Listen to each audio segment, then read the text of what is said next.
ये है दिल्ली दर्पण। नमस्कार, दिल्ली दर्पण टीवी देख रहे हैं आप और मैं हूं आपके साथ अंशुल त्यागी। आज उन मुद्दों पर बात करेंगे जो कि हमेशा से चर्चाओं में रहते हैं। ये कोई राजनीतिक मुद्दे नहीं है, ये आपके शरीर से जुड़े हुए मुद्दे हैं। जी हाँ, हम बात कर रहे हैं आपके शरीर की बीमारियों की।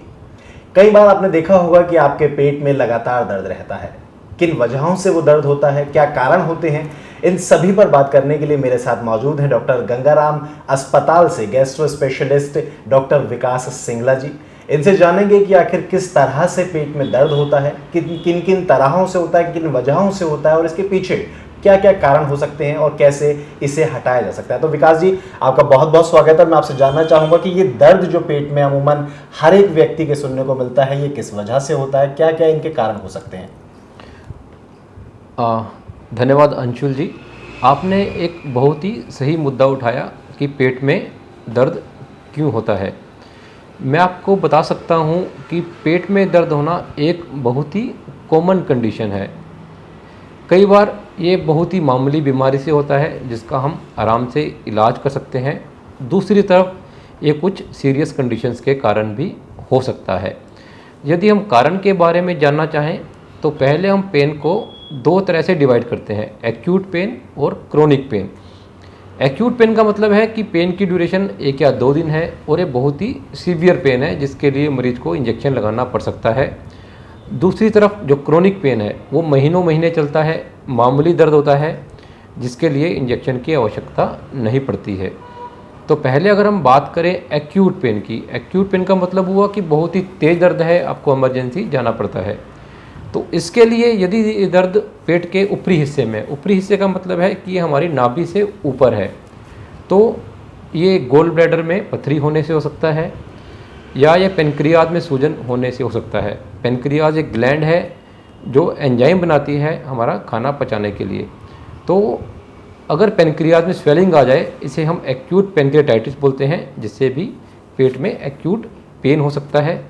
इसके अलावा पेट के ऊपरी हिस्से में तेज़ दर्द का कारण है पेट में अल्सर होना। कुछ लोगों को पेट में या खाने की जो हमारी इंटेस्टाइन है उसके अंदर अल्सर बन जाते हैं। इस अल्सर से भी पेशेंट को सीवियर पेन हो जाता है। इसके अलावा इंडिया में एक महत्वपूर्ण कारण है लिवर में एब्सेस हो जाना। कुछ लोगों को बाहर का खाना खाने से, दूषित खाना खाने से लिवर में पस पड़ जाती है, मवाद बन जाती है, जिससे कि पेट में सीवियर पेन हो सकता है। और यदि ये पेन साइड्स में है, राइट साइड या लेफ़्ट साइड में, इसका एक कॉमन कारण है किडनी में पथरी होना। तो अगर किडनी में स्टोन है और जाकर अगर ये पेशाब की नली में फंस जाता है, इसे हम यूरेट्रिक कोलिक बोलते हैं। इससे भी मरीज को काफ़ी सीवियर पेन हो सकता है। और यदि मरीज को राइट साइड में नीचे के हिस्से में पेन है तो ये अपेंडिक्स भी हो सकता है। तो इसका मतलब हुआ अपेंडिसाइटिस, पथरी, गोल ब्लैडर में स्टोन, अल्सर, पेनक्रियाटाइटिस, ये मेन कारण है एक्यूट पेन होने के। और इसके अलावा अगर नाभि के आसपास दर्द है और पेट में बहुत ज़्यादा मरोड़ आ रहे हैं, तो इसका मतलब है कि हमारी जो इंटेस्टाइन है, आंतड़ियाँ हैं, इनके अंदर रुकावट हो सकती है, या फिर इंटेस्टाइन को जो ब्लड वेसल है उसके अंदर क्लोट जम जाता है। जैसे कई बार हार्ट के अंदर क्लोट जमने से MI हो जाता है, या जिसे हम दिल का दौरा बोलते हैं। इसी तरह अगर इंटेस्टाइन की जो खून की नली है उसमें अगर खून जम जाए तो उससे भी सीवियर पेन हो सकता है। तो ये सब कारण है एक्यूट पेन एब्डोमेन होने के।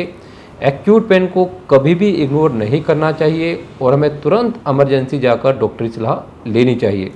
दूसरी तरफ अगर पेन की ड्यूरेशन लंबी है, कई सालों से पेन है, कई महीनों से पेन है, इसे हम क्रोनिक पेन एब्डोमेन बोलते हैं।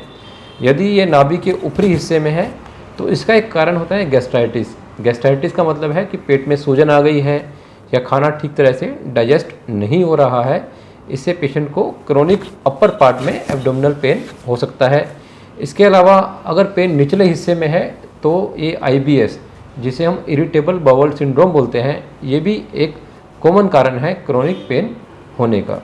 तो ये मेन कारण है एक्यूट और क्रोनिक पेन एब्डोमेन होने के। कई बार ऐसा देखा गया है डॉक्टर विकास कि लोग डरते हैं इसी बात से कि कहीं हम अस्पताल जाएं और हमें पता चले कि हमारी किडनी में स्टोन है, या फिर जैसे अभी आपने बताया कि पथरी में स्टोन है।